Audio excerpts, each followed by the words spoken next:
So let me now turn to my real job this afternoon, which is the introduction of the speakers for today. First, the class speakers. Today we award master's degrees to 994 women and men. They are practicing lawyers, government officials, business executives, and academics who come to Penn from literally around the globe. As your studies have enriched your careers, your presence has made such a difference to us here at the law school in so many ways. It is now my pleasure to introduce the representative of the 2011 LL.M. class, Hannah Bill, who comes from Northern Ireland and also Cambridge University. Hannah?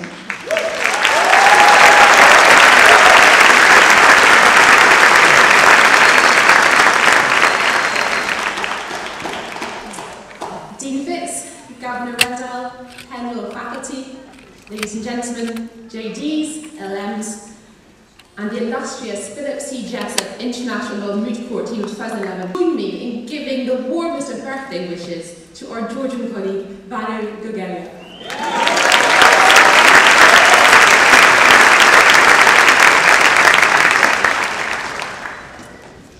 Sorry.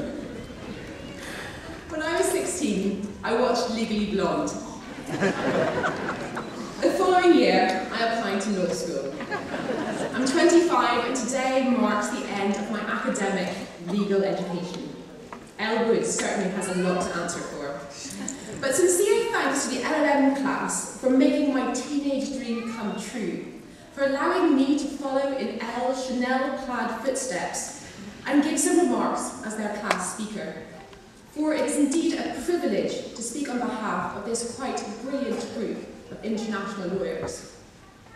And we LLMs also have many people to thank, but special mention should go to Matt Parker for his insightful leadership, his endless patience, and his wise fashion advice.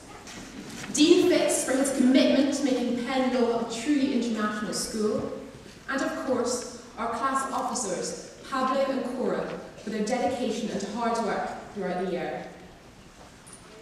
You may be glad to hear that my decision to pursue a legal education in the States was not solely based on Legally Blonde. No, there was also Remember the Titans, The Skulls, and Gossip Girl.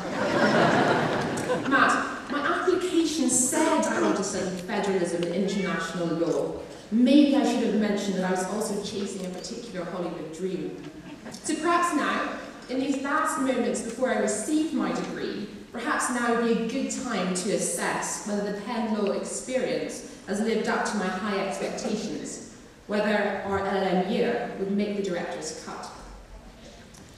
First, there should be jocks. I mean, there are always jocks in college films. The kids that rule the roost, those who everyone wants to be or be with. They'd have the best hair, the coolest gear, and an exclusive hangout on the highest bleacher. Jocks at Penn Law? Well, that's easy. We've got law review. Math club. There was always a math club. Nerdy glasses, obsessions with numbers and price points, and an inability to get the girl. The JD MBAs have that to play their role pretty well. And let's see, there's the Glee Club. Larger than life, dramatic and colourful. Well, we've got the Light Opera Society. That takes care of that one. So far, so good. I mean, we even had a prom. But where do the LLMs fit into this picture? What role do my friends behind me, some of the brightest legal minds from their 45 different countries, play in this grand narrative? At what canteen table should our judges, partners, and academics sit? Perhaps they're the cool foreign exchange student, mysteriously brooding in the corner of corporations. To be sure, we could have our own Lifetime movie. Our year is certainly replete with characters. And we've enjoyed much drama and celebration. Births, engagements, new jobs, someone beating the house in Vegas. And we've also supported each other through more difficult times. From the earthquakes in Japan to more personal challenges. But such a focused account would be inadequate to describe our class.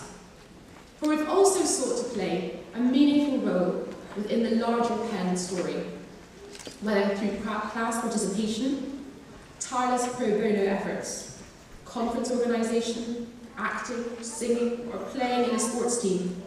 I'm proud to say that members of this year's LL.M class have become deeply involved in Penn law, adding new voices to the conversation, always bringing fresh perspectives, unique skills, and a remarkable sense of fun.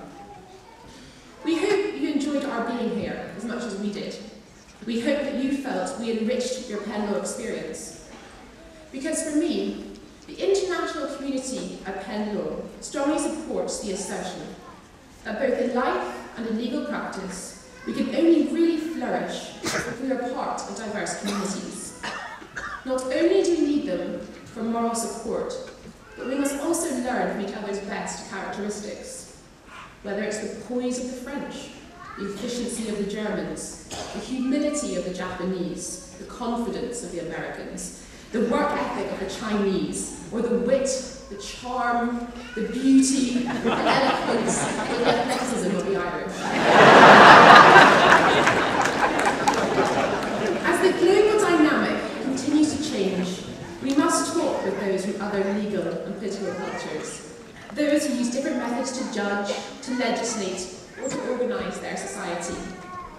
Whatever your political leaning or religious conviction, we can learn from each other to create new ways to solve old problems. And this is why we find the LL.M so exciting. We've lived and learned with those from different backgrounds and come away from the experience with new mindsets, changed for the better. We've enjoyed doing so amongst each other and with those from the JD programme. And perhaps this is the US college narrative that Hollywood should be sharing. Not that of cliques and stereotyped roles, prom queens, spring break and frat houses, but instead, the rather American notion that unity can spring forth from diversity. E pluribus unum, out of many, one. Out of many nations, out of many lawyers, out of many personalities, out of this diverse group, one community, one law school. So thanks, Penn Law. Thanks for bringing together a brilliant, rather heady mix of students from all corners of the globe and from your 50 states. For we've thoroughly enjoyed becoming part of your community and look forward to continued involvement for many years to come. Thank you.